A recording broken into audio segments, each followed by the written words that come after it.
The text popped up on my screen while I was steaming a new shipment of summer dresses. "I'm leaving you for Emily. I drained our account. Don't bother calling me." My first reaction wasn't to scream or drop the steamer. I just paused, feeling a strange, cold emptiness flood my chest. 15 years of marriage, erased in one casual message. Brian and I had built a life together, or at least that's what I thought. We met in our late 20s, both working long hours trying to build something real.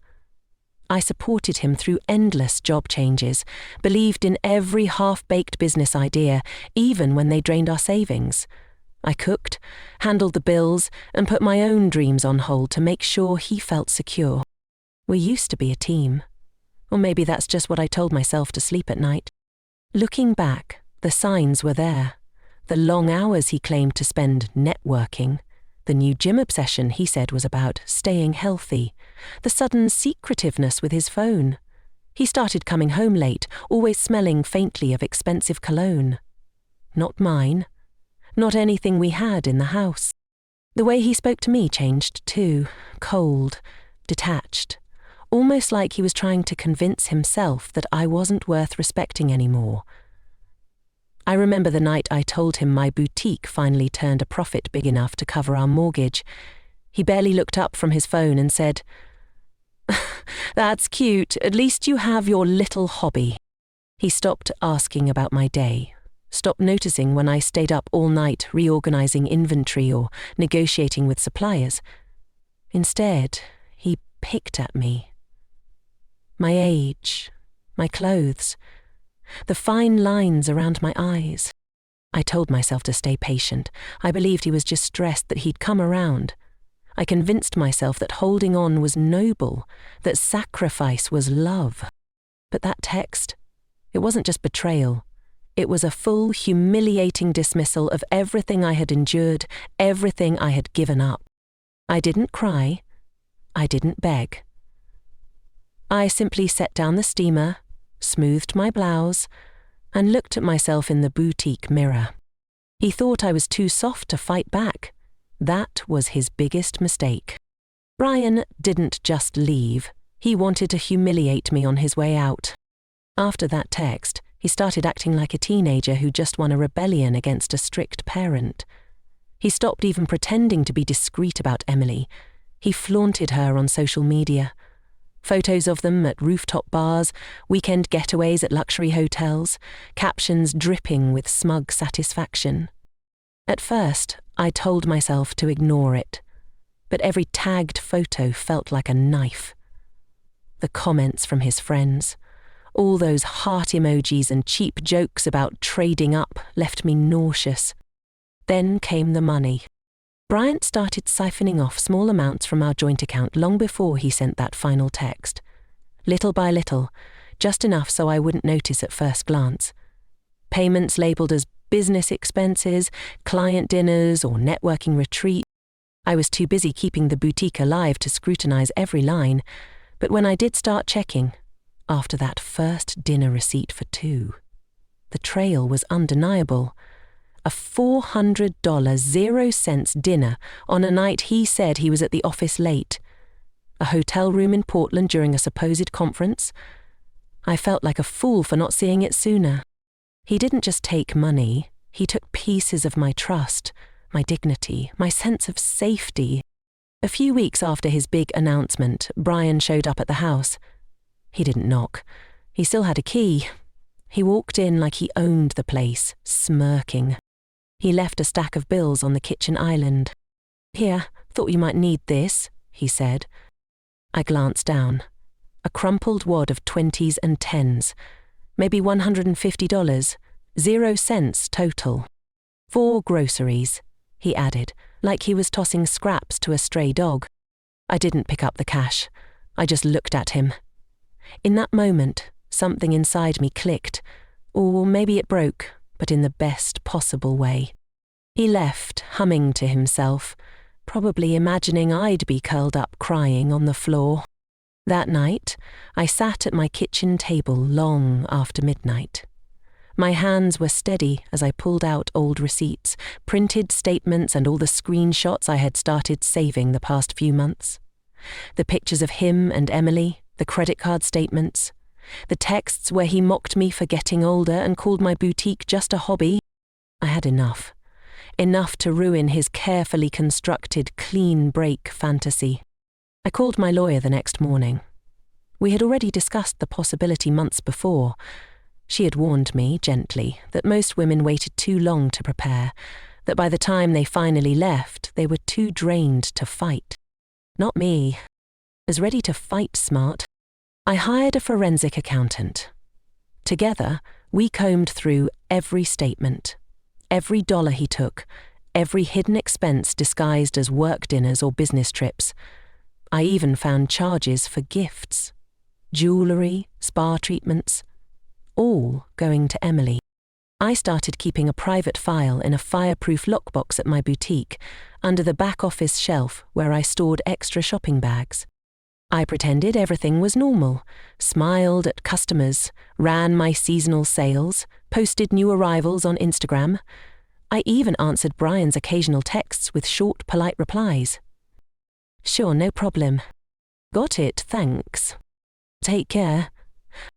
I acted defeated, small, compliant. Meanwhile, every message, every receipt, every careless slip he made, I collected. When Brian suggested simplifying our finances months earlier, I had agreed sweetly. Behind that smile, I quietly separated every account. I moved my savings to a new bank under only my name. I shifted the boutique's operating funds out of reach. Under a different LLC I set up, just for emergencies. I hired a second lawyer to review the house deed. It had always been in my name, but Brian had pushed me for years to add him. I'd always said no, partly out of instinct, partly out of stubbornness. Now, that single decision felt like a lifeline. At home, I left his things exactly where he'd left them. I didn't toss anything out. I didn't change the locks. Yet, I wanted him to think I was frozen, overwhelmed, paralysed by heartbreak. In the boutique, my staff noticed I looked tired. One of my assistants asked if I was okay. I told her I just needed some rest, that everything would be fine. I kept my head down, kept working. When Brian sent me that final mocking text, "At least you have your little shop to keep you busy," I didn't reply. I took a screenshot and saved it to my folder labelled Evidence. The day he drained the last of our joint account, he left a voicemail. "Don't worry. I'll let you stay in the house until you find something smaller. It's the least I can do." I played that voicemail twice. Each word dripped with arrogance. The man who never believed in my work now thought he owned my life, my roof, my future. That same afternoon, I sat in my boutique office with my lawyer. We drafted the emergency motion to freeze all shared assets. She explained every step calmly, like a surgeon going over a routine procedure. I signed without hesitation. I went home that evening and poured myself a glass of the good Merlot I'd been saving for our anniversary, an anniversary that clearly meant nothing to him. I took slow sips, savouring each one as the sun set through the kitchen window. I didn't feel broken. I felt clear. Brian thought he had all the power. He imagined I would panic, beg, maybe sell off my shop to survive. He had no clue I had been steps ahead of him for months. I had documents proving he misused marital funds, evidence of his affair, proof that the house was untouchable. And the boutique? It wasn't just a shop, it was my fortress. I didn't announce anything to him. I didn't make threats or dramatic speeches. I waited. On social media, he posted beach selfies with Emily, bragging about their new chapter. Each time I saw a photo, I took a note of the timestamp, another log for my file. Behind closed doors, I was methodically securing every corner of my life. The lawyer drafted a restraining order request in case he tried to come back. The accountant outlined recovery demands for the stolen funds. I started wearing my old wedding ring again, not out of sentiment, but as a disguise. When Brian's family called to ask why I seemed so calm, I told them I was just trying to process everything and that I still needed time. They believed me. They believed him. Everyone thought I was weak, crumbling, lost. Exactly how I wanted it. I even left his favourite jacket hanging by the door. Left his slippers under the bed. Let him think the door would always be open, that I might forgive, that he might slide back into my life if things didn't work out with Emily. The more convinced he became of my weakness, the more reckless he got. The more evidence he handed me on a silver platter. He had no idea I had already locked in my next moves, step by step, like a chess game I'd been playing in secret. He thought he broke me. What he didn't know was I was just getting started. The morning I filed for divorce, Seattle felt brighter than it had in months. Maybe it was just me finally breathing again. I handed the thick file of evidence to my lawyer. Printed bank statements, screenshots of texts, photos of Brian and Emily at fancy dinners. Each page another nail in the coffin he'd built for himself. That same morning, we filed an emergency order to freeze every joint asset. His access vanished in seconds. He had no idea the financial rug was about to be ripped out from under him. While he was sipping overpriced lattes on the beach, imagining his new life with Emily, his credit cards stopped working. His fun money account? Gone. At the same time, my lawyer served him the divorce papers. In person, at the airport check-in line, just as he was trying to rebook new tickets to Miami after my first cancellation stunt. Passengers nearby watched as a man in expensive sunglasses turned pale, his hands shaking as he read the legal envelope. That was the first crack. By the time he called me, screaming, swearing, threatening, it was too late. His voice echoed through my phone, but I felt nothing. I simply hung up and forwarded the voicemail to my lawyer. Another piece of evidence. Another step closer to closure.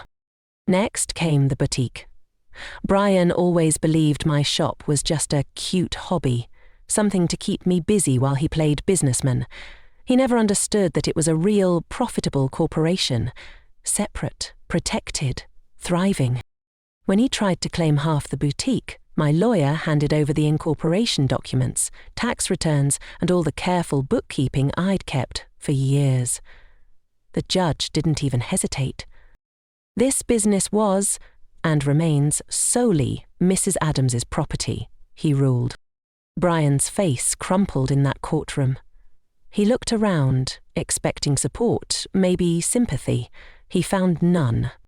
His lawyer tried to argue that Brian had contributed moral support to my business. The courtroom snickered. I stayed silent, hands folded neatly on the table, calm, controlled. Emily disappeared soon after the freeze. She probably realized that dating a middle-aged man with no cash and no backup plan wasn't as glamorous as it looked on Instagram. Brian moved into a dingy motel after Emily kicked him out of her tiny apartment. His family, who once called me cold and distant, started calling me privately to apologize. I didn't answer. They weren't my problem anymore. Back in court, Brian protested.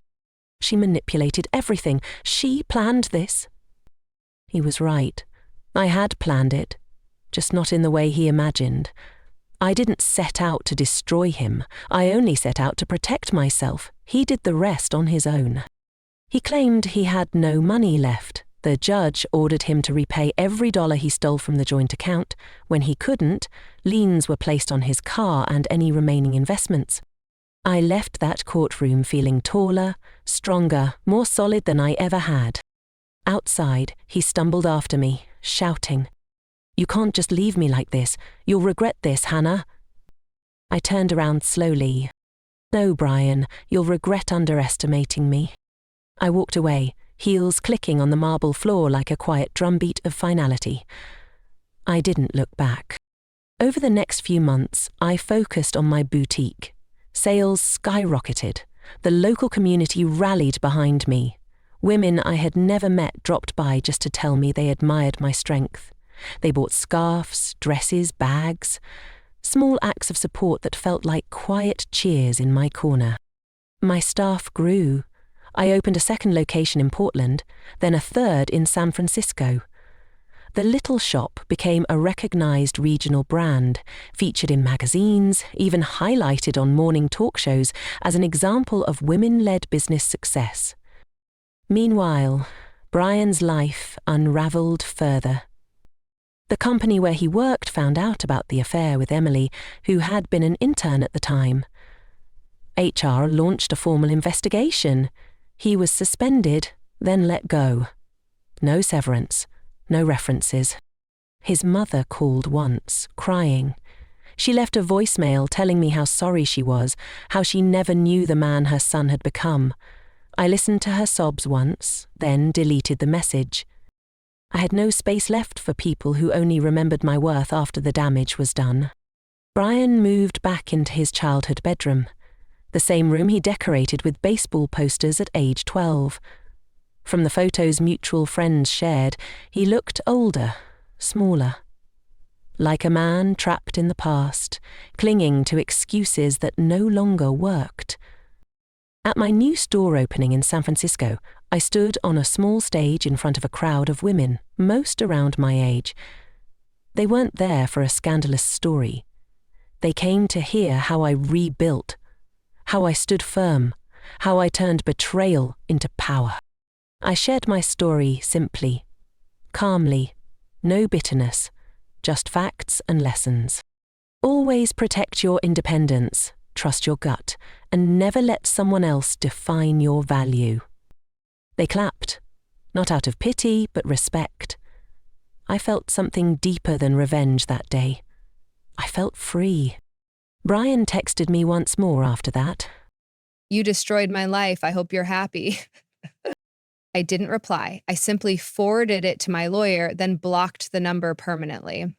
One night, as I closed my Seattle store alone, I found myself standing in front of the framed text he had sent me so long ago. "At least you have your little shop to keep you busy." Below it hung my first National Business Award. Next to that, a newspaper clipping titled "Seattle's Boutique Queen Expands Empire." I smiled. I wasn't the same woman who thought love meant sacrifice. I wasn't the woman who kept quiet to keep the peace. I wasn't someone's safety net anymore. I was my own foundation and my own future. I turned off the lights, locked the door, and stepped out into the quiet Seattle night. He thought I was weak. He was wrong. 6 months after the final court hearing, I stood in my new flagship boutique in Portland, sipping a cup of black coffee as the morning sun filtered through the big front windows. The air smelled faintly of fresh leather bags and newly unpacked silk dresses.